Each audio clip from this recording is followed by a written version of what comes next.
Mic check 1 2 1 2 1 2. Did I just turn this off? I think I did. I think I just might have turned this off. Not something I meant to do.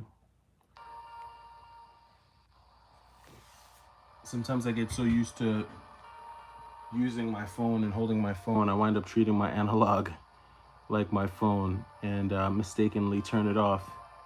But I'm going to give everyone or anyone who's willing to join the live, going to give everyone a chance to kind of jump in here. I usually give these lives a couple of minutes for some folks to join. It's Labor Day weekend, so I anticipate that a lot of people are out and about, just trying to enjoy the little bit of summer that they have left. So I don't anticipate any kind of a large crowd this evening, but if you are joining, if you are tapping in to the live stream on this beautiful Sunday evening, shout out to you for joining the live. Um, gonna give folks a little bit more time to kind of get in here. But yeah, there's a lot to talk about. A lot of stuff to talk about when it comes to this summer. David, what's going on, man? How are you doing? Thank you for joining the live. Um, yeah, we're just gonna do a quick summer recap. This isn't gonna be a super long live. We're gonna just do a quick summer recap. Gonna show you guys some games that I'm thinking about selling out of my collection, to be quite honest with you. So we'll take a look at that stack of games. I got a stack of games right here. We've got some titles that we'll go through. Thinking about selling those out of the collection. Don't know if I'm gonna sell them yet, but I'm considering it. We've got some more stuff. Got the Chibi Robo, the Pokemon, so stuff like that. Think I might be selling some of these out of the collection, so we'll see what happens there. Also, we've got some Sega Saturn stuff, so we'll take a look at that. Also got some Dreamcast, so Street Fighter Alpha 3. So we've got some Street Fighter Alpha. I think this is a sealed copy of Pandemonium. So just some pieces out of the collection that I think I am going to be parting ways with. Um, but probably by the end of this year. We also got Parasite Eve. So this is another one. Suikoden 2. I never really thought that I would let this one go out of the collection, but this is another one I'm considering. So we're going to talk about a few things, just changes to the collection. We'll do a summer recap. It's been a while since I've done a live with you guys, so any questions you guys have, I'll try to answer them down in the chat. Just looking at the chat now, David Mitchell says, what's your thoughts about full set collecting? I think full set collecting in 2025 has to be an extremely personal choice. I would hope that anyone who's deciding to do full set collecting in 2025 is really convicted about whatever it is they're collecting. Because if if you're full set collecting because you saw someone on YouTube do it, if you're full set collecting because you think it's gonna make you money, you are sadly mistaken right now. Sadly mistaken. So hopefully that's not why you're doing it. I don't believe in full set collecting because if you've been following my channel for any amount of time, you'll know that my whole deal has been purely curation. I believe in curating your collection. I believe in making your collection, about the games that you like, the games that you want to have. So if you're doing full set collecting, you're basically saying you like every game that's ever been made, and you like all types of games, and that's usually never the case. No one likes everything unless you're just like a super diehard gamer, but that's rarely ever the case. Cactus Man, what's going on, man? How you doing? Good evening. Yeah, it's a cool evening. I figured I'd go live. I don't feel like I went live much this month. August was a very busy month for me, so I felt like I did not go live as many times as I wanted to. I was just kind of I felt like this is the first month in a long time that I felt really disconnected. from just the YouTube community as a whole. And you know, it was a vacation month for me, so went, you know, took a few weeks off and just went away. And September's around the corner. You know, this is, to me, this is the end of the summer. Summer's over right now.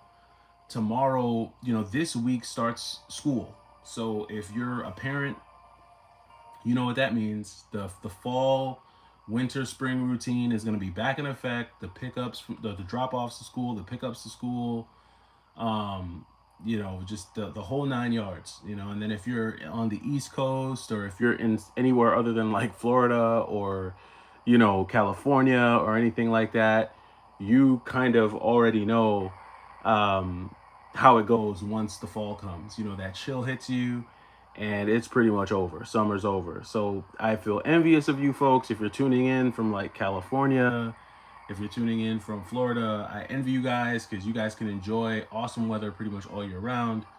And that just helps with the video game hobby, right? With video game collecting, if you're a video game collector, if you buy, if you sell, that's, you know, that obviously works in your favor. So yeah, so I want to do a quick summer recap with you guys, kind of let you know how the summer went for me as far as collecting goes. Some of my better pickups, um, you know, just some of the things that I did, you know, some of what I sold, and kind of just talk to you about where I think my collection is going to be going, especially as we head into the end of the year. David says, I got about 200 to go for a full NES set. Wow, you're going for NES stuff. That's ambitious, man. That's ambitious. Props to you. Shout out to you for even attempting that. So yeah, I would say that this summer was probably marked more by some of the handhelds that I was able to pick up. I definitely got my hands on a couple of Game Boy Advance SPs, and honestly, a lot of my game hunting, if not all of my game hunting, occurred pretty much at GameStop. GameStop was, you know, what kind of saved me this year in terms of just being able to find games and add games to the collection. I did have a few trades that swung my way, which was cool, and you know, added a few really cool titles to the collection. But I would say that this summer was more so marked by the games that I sold. I sold a lot of stuff out of my collection this summer. I would say that I probably sold somewhere in the neighborhood of maybe 4,500 to $5,000 worth of games out of my collection, which doesn't sound like a lot. Like 5,000 doesn't sound like a lot, but when you look at it in boxes, it actually winds up being a lot. Especially because the $5,000 wasn't necessarily made up of like Silent Hill games and like, you know, House of the Dead games.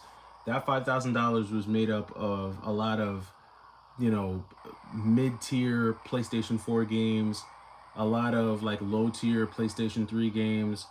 I got rid of my entire Wii U set. So all of my Wii U games are gone. I'm done with the Wii U, completely out of the Wii U. Um, so completely got rid of all of that stuff. Wound up selling a lot of special edition stuff this summer. Sold a lot of special edition PS Vita games. I sold a lot of special edition Switch games.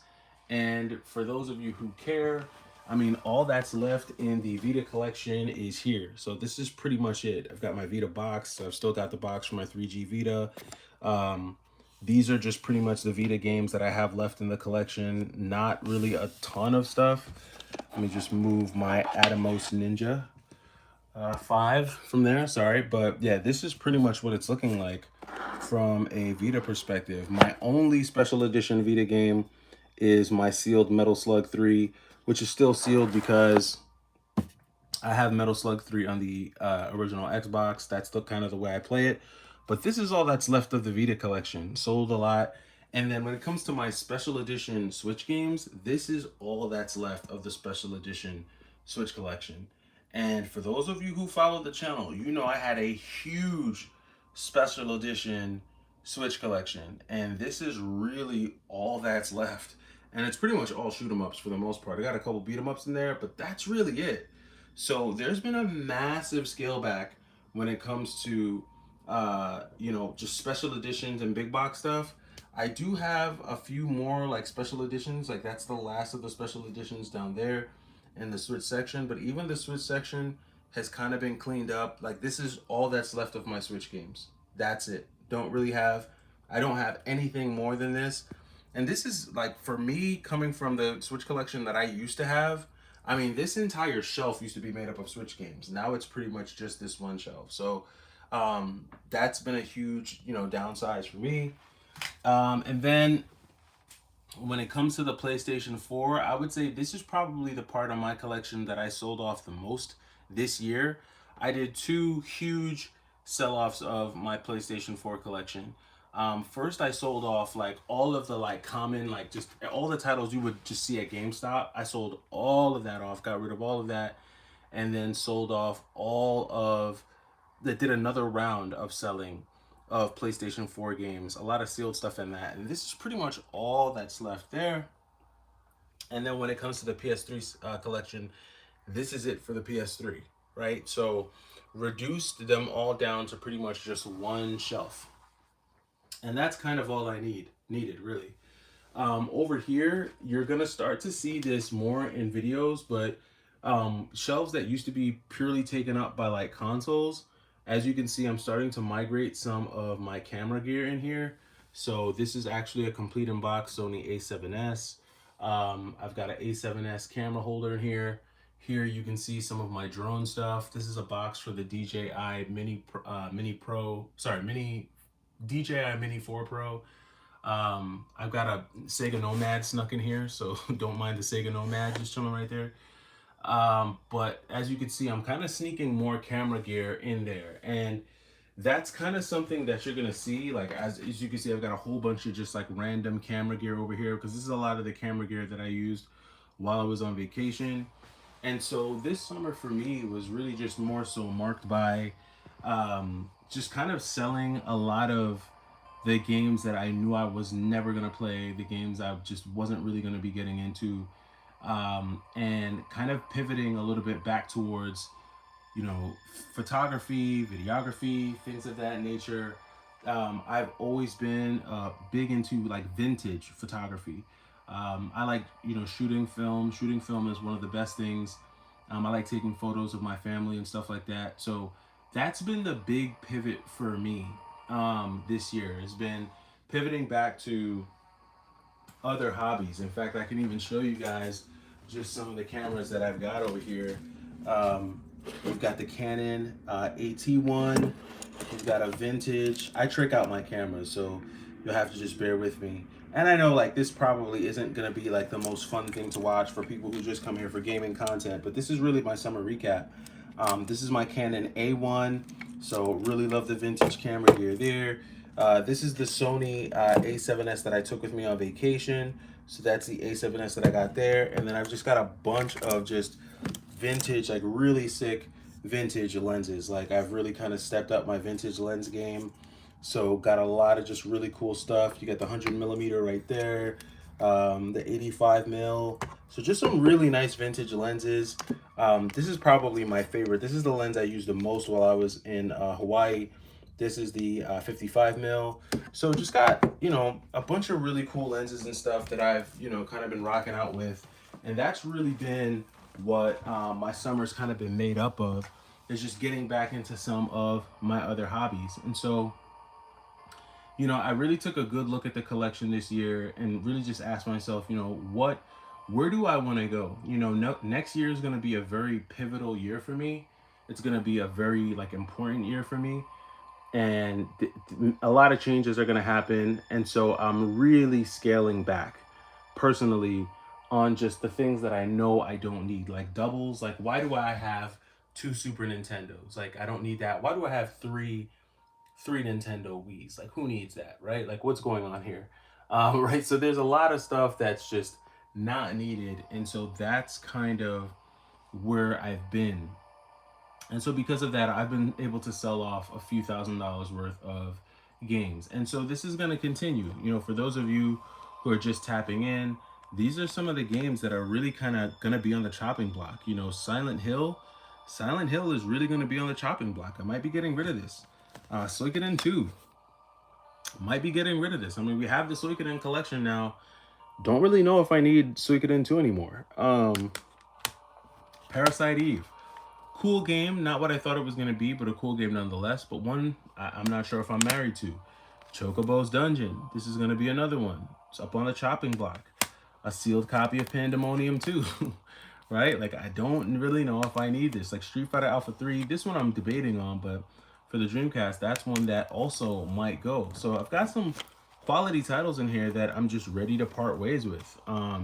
When it comes to the Sega Saturn, you know, House of the Dead. I've had this copy for a long time in my collection. And a big part of me was like, okay, I'm gonna get a light gun. I'm gonna get a light gun to play this game. And I never got around to getting the light gun. I never got around to getting the CRT TV. And at this stage of the game, it's like, do I even want to deal with that? Like, do I even want to get a CRT TV at this point? Do I want to make that type of time and financial investment to get it to play this game the way it's supposed to be played? Like, I don't know if I want to do that anymore. So, you know, like for games like this that require like extra effort and, you know, light guns and stuff to play them the right way, I'm just not sure if I want to make that effort or, you know, exert that effort anymore. So this is one that might need to go. Then, you know, even just looking at some of these GameCube games, which the GameCube is cool. Like, I had a lot of fun collecting for GameCube this year and last year. I think it was really cool just finding some of these titles out in the wild and adding them. And yeah, I played some of them for a little bit, but deep down inside, I mean, can I play these games more and get fun out of them? Sure. These games are fun. They're cool games. They're complete. They're in great condition. Pokemon XD has the poster, but this is part of the fact that I'm really considering trimming. And I'm considering taking my collection all the way back to the three main categories that I've always been about, which is shoot 'em ups, beat 'em ups, action adventure, action platformers. That's really what I've been into. And over the last couple of years, I started to dabble into like RPGs and, you know, horror, survival horror games and stuff like that. And I've tried to dibble and dabble in different games and different genres, but it always comes back to the shoot 'em ups, the Metroidvanias, right? Like that's the stuff that I'm really into. And so, like, I've tried to explore, you know, I've explored different games, you know, Chibi Robo, right? Lost Kingdoms 2, which this one I'm a little bit iffy on. I'm not sure if I'm gonna keep this on. What's going on? What's going on, Albo? How you doing, man? I'm over here just talking about some of the fat that I'm getting ready to trim. You missed it. I was over here talking about some of my camera gear. Maybe I'll go back to that in a second. But this is some of the fat that I'm thinking about trimming. Um, if I do, these will be like private deals that I'll do off to the side. I don't do like whatnot or anything like that, but these are just games that I may be eliminating, man. I may get rid of these. Eternal Darkness and Fire Emblem. You know, again, really decent GameCube games, just not games that I'm sure I'm going to be keeping in the collection. Um, just again, these were genres that I dabbled into. Like I said, you know, I'm gonna dabble into these genres. I don't want to get stuck. I don't want to feel like, you know, I'm only doing the same things. You know, the shoot 'em ups and things like that. Nah, I'm not selling to Double Mint. Negative, negative. I don't. So when it comes to like how I sell my games, I never sell to like Double Mint, Phoenix, Chase. I don't sell to those guys. I usually find someone local to me that I can sell to, or I find like a you know, every mom and pop game store, they'll do like a play and trade event. Like they'll do like a local play and trade event. So I'll see if there's like a mom and pop that's doing something like that near me, and I'll just show up with a bunch of games and like sell them there. Like I've done that a couple times, and it was really cool. Like I just go there, you know, drop the games in. You know, usually the stuff that I bring is in good condition and it's quality games, so they usually sell pretty quick. So I usually just take it to a play and trade event and then just get them out and they're gone. You know, they're usually gone within an hour and I'm out of there. So that's probably how I'll do these games too. So I'll just wait for an opportunity to sell them. I also have exactly face to face cash in hand is the best way. That's recent. That's how I sold a bunch of games not that long ago. I had a bunch of games that I wanted to sell, made contact with a dude who was within my area. He showed up with cold hard cash. The exchange took about 15, not even, maybe like 10 minutes. no cameras, no YouTube, no GoPros, just give me the money, take your games, and we're done. That's how I do my deals. I don't really try to record the deals and stuff like that. I don't do that stuff. Um, but what does double mint mean? Double mint is they're I think a two guys who kind of do what like Phoenix Resale does. I think they sell on Amazon. So they're kind of like another version of like Phoenix Resale or like Chase After the Right Price, where they send out these like buy lists, and they buy a lot of the games that you don't think anyone would want. Like they buy like a lot of like the 2K 15s and stuff like that, because for whatever reason those games sell well on Amazon. Like I don't know who on the planet is buying like NBA 2K 17 and stuff, but it sells for them, so they buy them, and they typically work with like resellers. So that's what he meant by double mint. But I mean, most of those guys like Chase, Phoenix, and I'll be honest, like I've looked at their buy lists. Like I've looked at like Phoenix Resale's buy list before. I've looked at Chase's buy list before just to see if selling to them would make sense. And in some cases it does make sense. Like for certain types of games, like because they have like their hot items, and sometimes like selling, like there'll be a game that they might like, if it's a game that you've had in your collection for a long time and you don't mind selling it, if it's a hot item on their list, they might give you a decent price for it. But it's usually like a low to mid tier type of game, and it's usually like a Nintendo game. And like my collection isn't like heavy on Nintendo. Like honestly, my collection is more like Sega. Like I'm more Sega, PlayStation.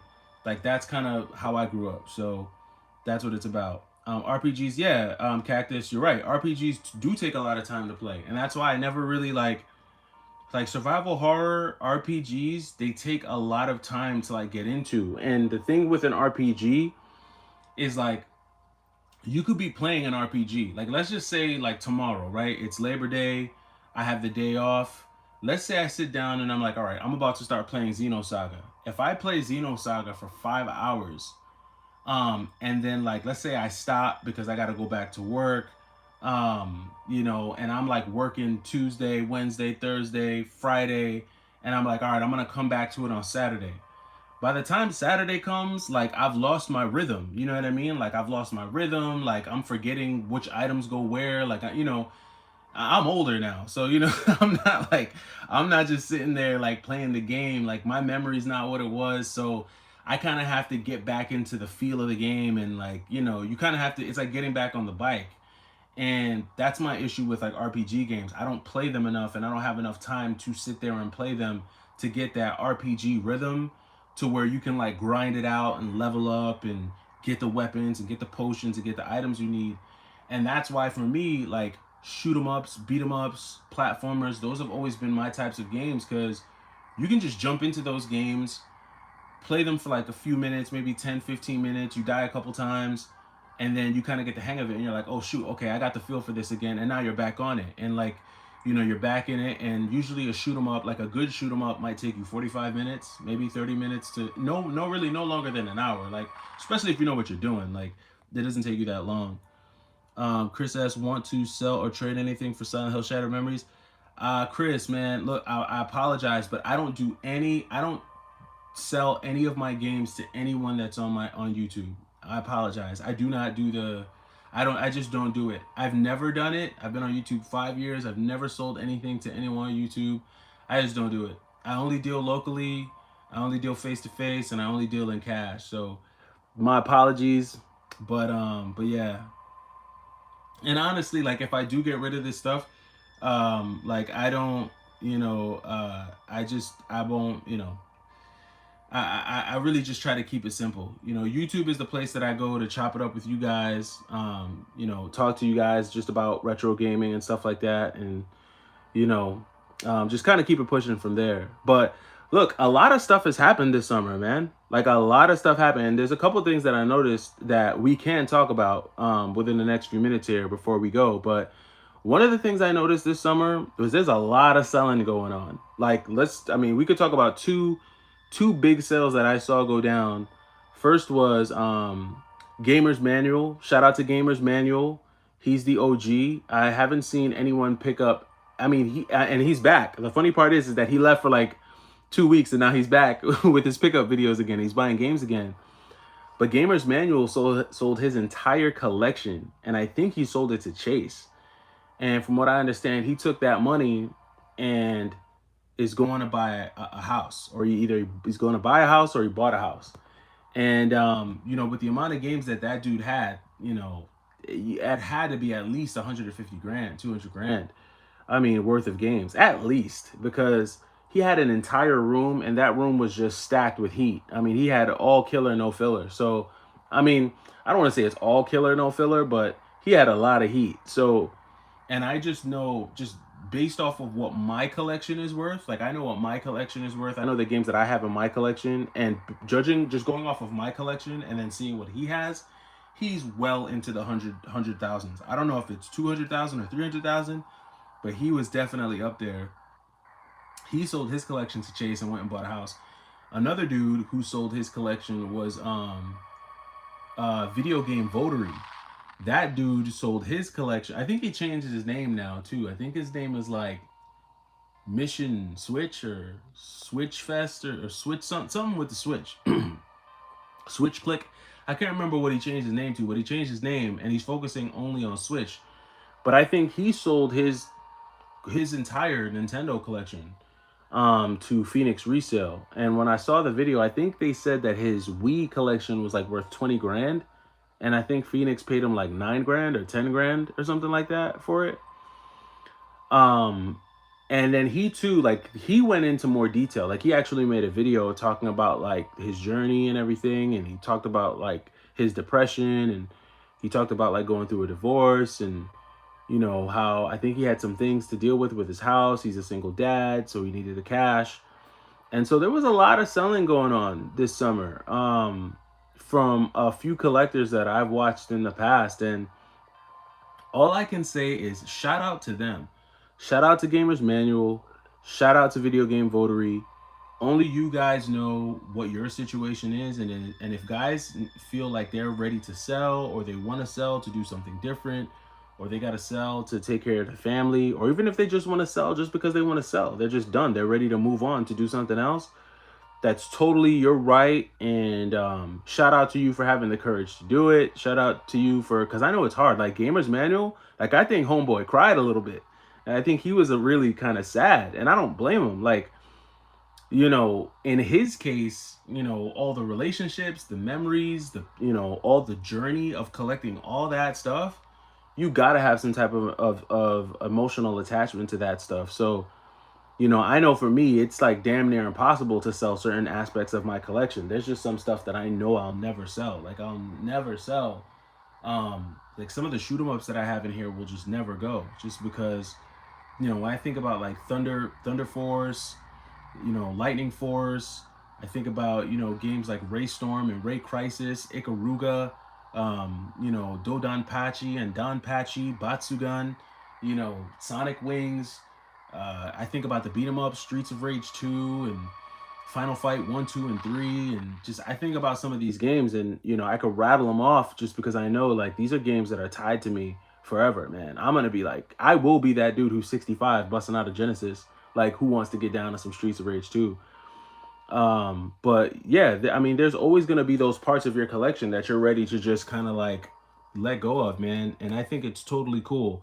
Like I said, I tried to get into survival horror this year. I really, really did.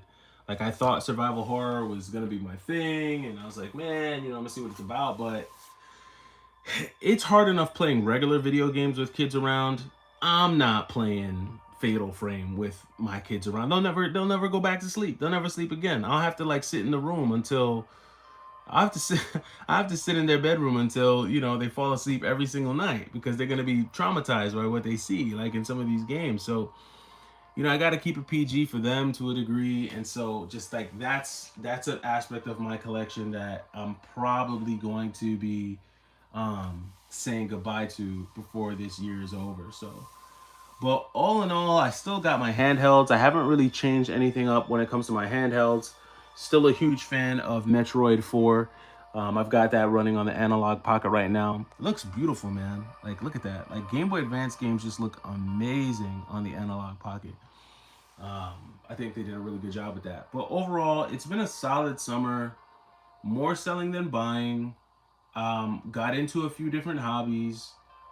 Definitely got back into film photography, which was great. Gotten back into like videography, which was also great. Venturing off into different hobbies, and we'll see what happens. Come this fall, we're still gonna be talking about video games. I'm excited because in September, I think we finally get Terminator 2D. I think we finally get Ninja Gaiden Ragebound physically for the Switch. So those are two games I'm really stoked about. I am excited about that. What are your fall, George and Ruth? What are your plans for the fall in terms of retro games? Um, that's a good question because honestly, I feel really satisfied with where I'm at in terms of my retro games. But if I could give you five retro games that I would love to get this fall, like if I just had my wish list fulfilled, the first game would be Troubleshooter for the Sega Genesis. That is a side-scrolling shoot 'em up. Even though the Japanese version of that game is better, it's like Battle Mania Daijin Joe or something like that is what it's called. But Troubleshooters is a game that I would love to get my hands on. Hagane is still a game that I would love to get my hands on. If I could trade for a copy of Hagane, I would happily trade all these games and more for a copy of Hagane. Just trying to think off the top of my head. Retro.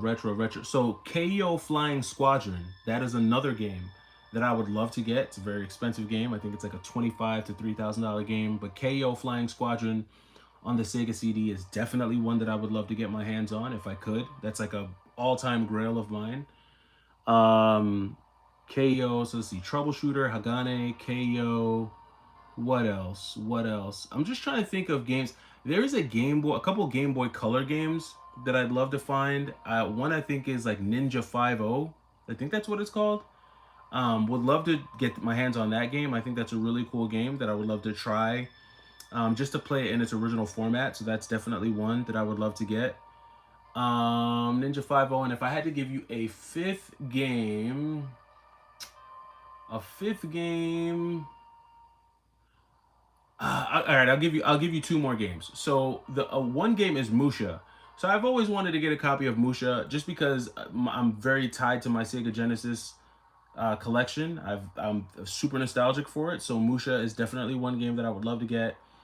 But also Space Megaforce on the Super Nintendo is yeah, Ninja 5-0 did get a re-release on the Switch. I think Limited Run did it. I did see that, and I've been very tempted to get it, but something's just like I want to get it in the Game Boy Color format. But Space Mega Force is probably the last probably girl I would say that I would want to get my hands on. Space Mega Force for sure. One of the better shoot 'em ups on the Super Nintendo. I would say Space Mega Force. If I had to say top three shoot 'em ups on the Super Nintendo, I would say Space Mega Force is up there. I would say Super R-Type 3 is up there. And this might be a controversial one, but I would say Axlay for me is probably the third one. Axlay is just an amazing shoot 'em up for sure. Yeah, Musha is like a $700 game, but that's what I'm saying. Like it's a wish list, right? Like I'm never gonna go and buy any of these games. If I could give you like four games that are runners up, um, I would say a complete in-box copy of Comic Zone. I would love to get that. Like the one with the CD in it. That's something that I would really like to get. So a complete in-box copy of Comic Zone. Would love that. Would love a complete in-box copy of Gargoyles for the Sega Genesis. These are like the cardboard boxes, so I know they're a little bit harder to get, but that's one that I would really like. A complete in-box copy of Gargoyles. What else? There's definitely a few like Grail beat 'em ups out there that I would love to get my hands on. Like there's one for the Sega Saturn. There's a ninja game for the Sega Saturn that uses like this point and click type of mechanic. I can't remember the name of it right now. Those of you who are big fans of the Sega Saturn, you might know what I'm talking about, but it's like a ninja game. He's got like lightning attacks, and the way the game plays, it's almost like this point and click format. I can't think of it right now. Oh, what am I saying? I'm forgetting a couple of a main one. If I would trade, I would forget all of those games that I just told you guys. I would forget them all if I could get an authentic, complete in box copy of Blazing Star. That is probably at this point in my collecting journey my all-time grail. I would trade like half my collection for a complete in box copy of Blazing Star, primarily because I love the music in Blazing Star. I love the animations in Blazing Star. I love the pace of that game.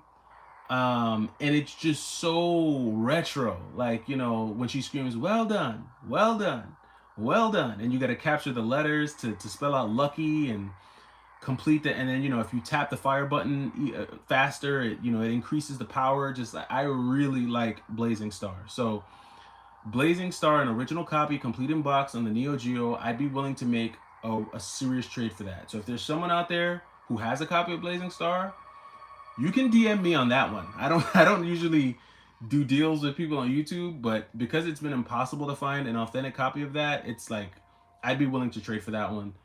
Um, I would say one other Neo Geo game for me would be Sengoku 3. That would also probably be another one for me. Sengoku 3 for the Neo Geo. I really like that one as well. So, I mean, look, there's a few.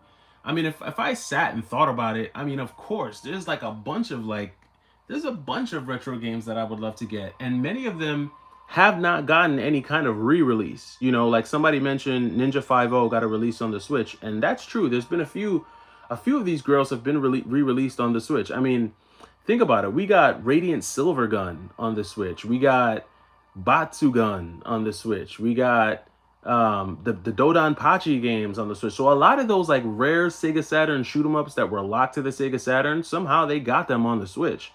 So I do believe that, you know, some of these Grail games will end up on the Switch. Like, I do believe eventually one day Hagane will end up on the Switch. I don't know how they're gonna make it happen, but when it does happen, I will be the first in line to pick up a licensed copy of Hagane for the Switch, because I think that game deserves a re-release. Like, dude, that game is a gem. Like, if you like ninja games, if you're a fan of like Shinobi and Ninja Gaiden, and you can't be a fan of those games and not like Hagane. Like, it's just crazy to me. Like, Hagane is like, first of all, he smokes all those guys. Like, with his move sets, with the range of weapons that he has, his ability to not only double jump but do air somersaults across the screen. Like, bro, nobody's seeing Hagane, bro. Like, nobody. They actually tried to come out with a game on the Switch that reminds me a lot of Hagane. I think it's called Moonrider, if I'm not mistaken. You guys can let me know in the comments. But Moonrider, I'm pretty sure it's called Moonrider. Same type of deal. He's like a samurai android thing, and he's like, you know, he's meant to like save, you know, he's save a city or something like that. I had it on the PlayStation. But not the PlayStations. Yeah, no, yeah, I did. I think I have it on the PlayStation 4, Moonrider. Or maybe I sold my copy, I can't remember. But I mean, yeah, if I sat down and I thought about it, there's a few Grails that I would love to get my hands on before the year is over. But the biggest thing for me is that I'm not looking. Like, I'm not really hunting. Like, if I come across, oh, sorry, I thought about two more. Sorry, I thought about two more Grails. Two more Grails. These are for the original PlayStation. One of them I already have, but I have it digitally, and I bought it digitally, and it's on my PS Vita, and that is the Misadventures of Tron Bonne. I really want that game. Now, I think Easy Gamers just found a copy of that game in like a large lot, but I don't know if his copy is complete. I would love a complete in-box copy of Misadventures of Tron Bonne. Last but not least, Tail Concerto. Tail Concerto is another PlayStation 1 game that I would love to get. Those are two that just came to my mind. But like I said, you know, I'm not looking for these games. If they come my way and if I'm able to get my hands on them, then for sure I'll bite. But I'm not gonna go out there and hunt for them and stuff like that. Trade for Magical Chase. Not Magical Chase. Which one is that? I'm not sure which one that is. Georgia Ruth, do you collect Japanese? I fell in love with collecting for. Yeah, so Georgia Ruth, I collect. Sure. For sure I collect Japanese. Are you kidding me? Have you ever been on my channel? Yeah. Look, I've got a bunch right here. So this is my Japanese Sega Saturn collection. So as you can see, these are all of the shoot 'em ups that I will never sell. Got a couple of mech shooters, like some run and gun shooters in here. Thunder Force 5 is a good one. If you follow the channel long enough, you know which one of these games is my favorite, and I don't think it's facing out, so you can't see it, but I'm pretty sure it's this one, and that is, geez, the name just escaped me. Oh my gosh. How do I now remember the name of my favorite shoot 'em up? I'm gonna have to pull it out and turn it around. Hold on, let me see if I can grab it here. See, it's a little packed in, a little tight. Let's see, is it this one? No, this is Grand Prix, Kingdom Grand Prix. Where is it at? Hold on. Where is it at? Where is it at? Where is it at? It's the one where you can actually have like a couple of other jet fighters fly with you. Why is it not coming to me? I'm having a massive brain fart right now. If it comes back to me, I'll tell you guys. But it's definitely up here. It's definitely up here somewhere. Hold on, let me see. He says, do you collect with Japanese Sega Famicom? I had to buy the Japanese version, car only. Hi, what's your favorite console? Mine is probably the 360. My favorite console is probably it's like the Sega Genesis / Sega CD would probably be my favorite console. Maybe, I don't know, it changes. Would you like to get DS games, but there are too many? I would like to get DS games, but there's too many fake copies. This is true. Magical Chase for the TurboGrafx. Oh, that's your grail. Geez, 3,900. Yeah, that's pretty crazy. I'm not gonna lie, that is pretty darn crazy. Trombone and Mega Man Legends would be fun to collect. Yeah, Trombone would be cool. Yeah, I stopped collecting for the DS. I don't really do the DS thing anymore. This is pretty much all that's left in my DS collection right now. This is pretty much it. I sold a lot of my DS stuff, and pretty much this is all that's left of the DS collection. So it's pretty small. It used to be a lot bigger, but I just had to scale it back, man. I just had to scale it back. And I'll probably wind up getting rid of some of those DS games as well. But yeah, yeah. So as far as retro goes, I'm sure that I will find some more retro stuff. Juno, what's going on, man? I'm chilling, man. I'm doing good. I wish I got the 3DS when they were cheap. I was too busy playing 360. Yeah, the 3DS consoles are retarded right now. Like, I don't know why they're so expensive. They're like $300 just to get an old one. Like, it doesn't make sense, but it is what it is. Yeah, I mean, look, I don't see retro going... Like, I know a lot of people are kind of backing out of retro and getting out of retro. Collecting, you know, it's not as popularized as it was 5 years ago, but there's definitely still a strong community behind it. Just more curation. I think a lot more people are going to start doing the all killer no filler thing, and they're just going to try and weed out the stuff that they're not playing. And what's killer to somebody isn't killer to, like, what one person might find is killer, another person might find as filler. It's all subjective, you know. It's all really subjective. Like, I might love Super Mario Land on the original Game Boy. For me, that's a killer game because it was the first Game Boy game I ever got. But for someone else, they might think that that's crap. I love that game. That's like it's one of my favorite original Game Boy games. Speaking of original Game Boy games, The Adventures of Star Saver. That is another original Game Boy game that I want to get. If you ever never heard of that game, go look that one up. Adventures of Star Saver is a dope. It's kind of like a mech run and gun shooter on the original Game Boy. That's a dope one. Adventures of Star Saver is one I gotta get. Iron Land says, do you think it's not worth getting the Switch 2 games because of the game key situation? I might just get popular re-releases. So, oh man, if you followed my channel, you know where I stand on the Switch 2. I don't have a Switch 2. I said before it came out and when it came out that I'm not going to get a Switch 2 until maybe the holiday season. And even now, I'm kind of rethinking the idea of getting it for the holiday season, just because the whole thing just feels real weird to me. Um, there's still a lot of controversy. I feel like Nintendo doesn't really know if it wants to stick with its plan right now because of all the backlash. Hopefully, they change some things and more third party guys, decide that they want to make games for the Switch too. But the way I see it is, I personally haven't even scratched the surface when it comes to the original Switch and all the games that are available for the original Switch. And the reality is that most people haven't really scratched the surface with the original Switch. The original Switch there's still so much room to run on that original console that I think if a kid got a Switch, a regular Switch this year for Christmas, they should be ecstatic because they have a humongous library to choose from. And so what? So what if it has a little bit of a better frame rate? So what if it's got these little, quirky little features like a mouse, whatever? Like who cares about that? When it comes to like the games and actually playing the games, which is what people are making a big stink about right now with the Switch 2, that there aren't enough actual games.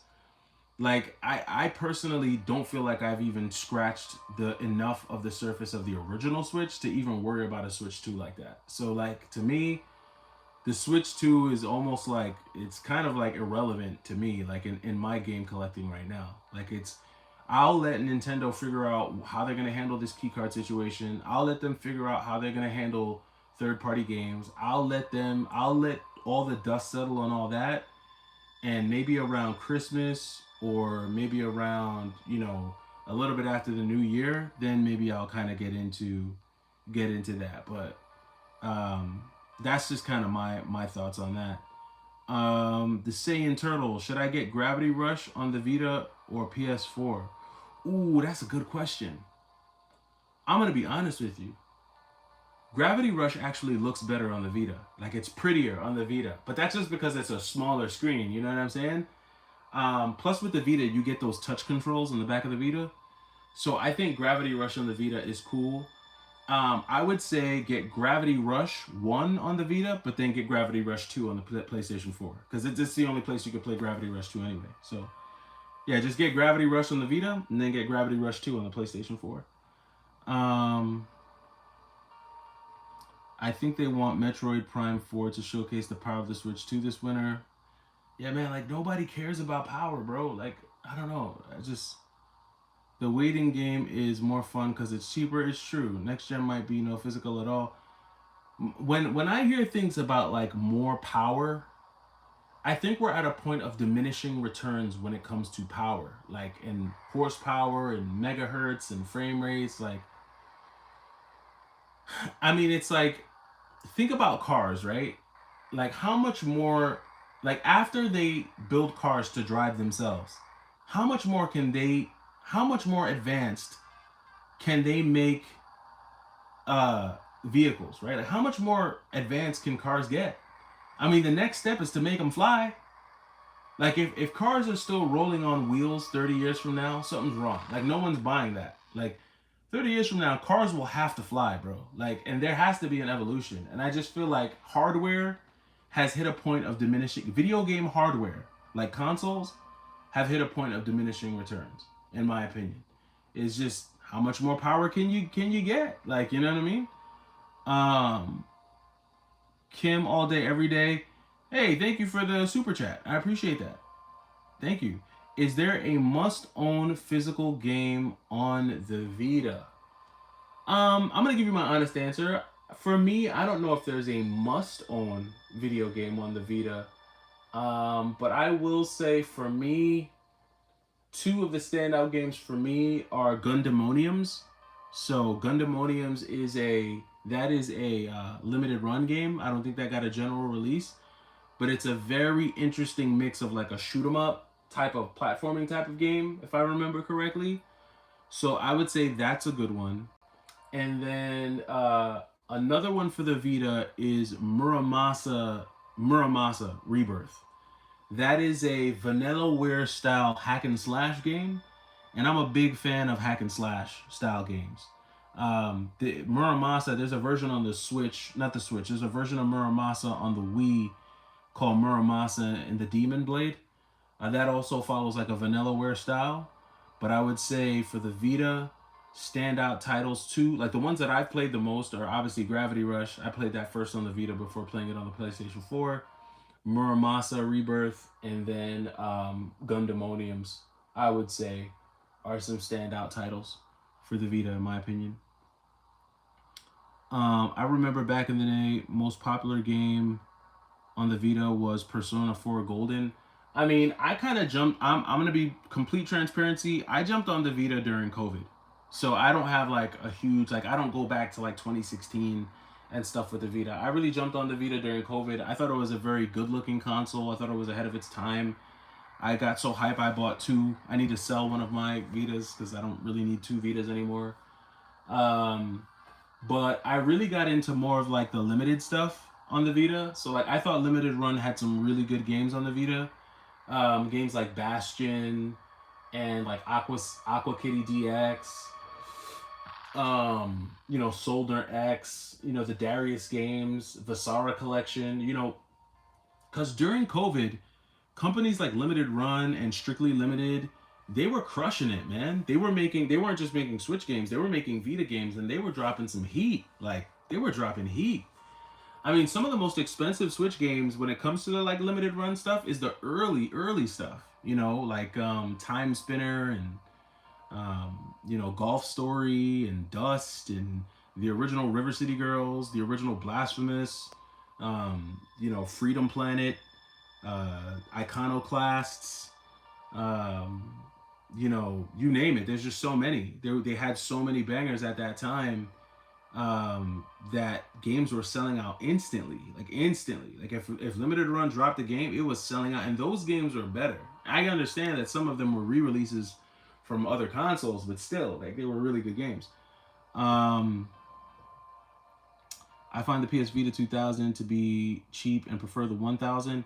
I can't remember which is which. I have both versions. I have the 3G Wi-Fi one with like the OLED screen, and then I also have the more plasticky feeling one. So I got them both. I prefer the heavier one though with the OLED screen. The Vita was always a cool system, but there was no first party support. Yeah, I heard they just abandoned that thing. Freedom Wars is on PS5 now. Cool.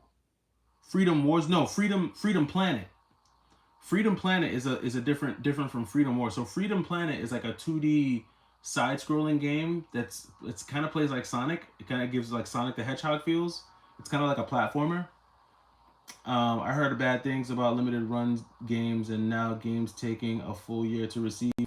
That's how limited run was. I mean, it was kind of like that back then too. Like during COVID, if you ordered a game like in January, you didn't get it until May. Like I remember when they first announced that they were going to do Rocket Knight Adventures on the Switch. It took forever for those Rocket Knight games to finally show up. It took a while.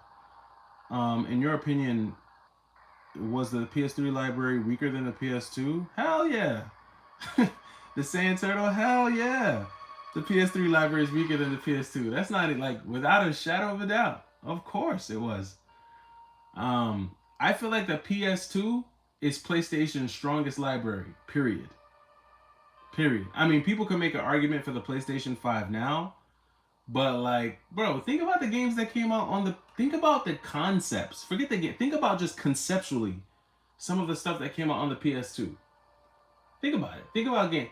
Gitaru Man Lives, Blood Will Tell, God Hand, Futurama, Red Ninja, Dual Hearts. I mean, dude, like there's just so many sick games that came out for the PS2 that just like, yeah, Total Overdose, yeah, that's a gem. And don't get me wrong, there were some really interesting games that came out on the PlayStation 1, but later in the PlayStation 1 life cycle. Like to me, one of the most underrated and not talked about enough games on the PlayStation 1 is Silent Bomber. I don't understand why people don't talk about Silent Bomber and like more. Like Silent Bomber is sick.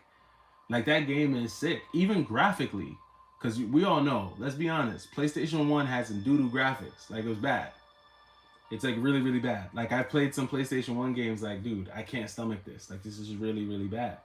But Silent Bomber had some solid graphics, some really good gameplay, awesome level design, sick boss battles. The level up system is tight. The controls are tight. I mean, it like Silent Bomber is like Bomberman meets Metal Gear Solid, like in anime form. Like serious, that's what it is. If you guys don't believe me, just go Google it, go YouTube it. Click off this video right now and go YouTube Silent Bomber. That game is sick.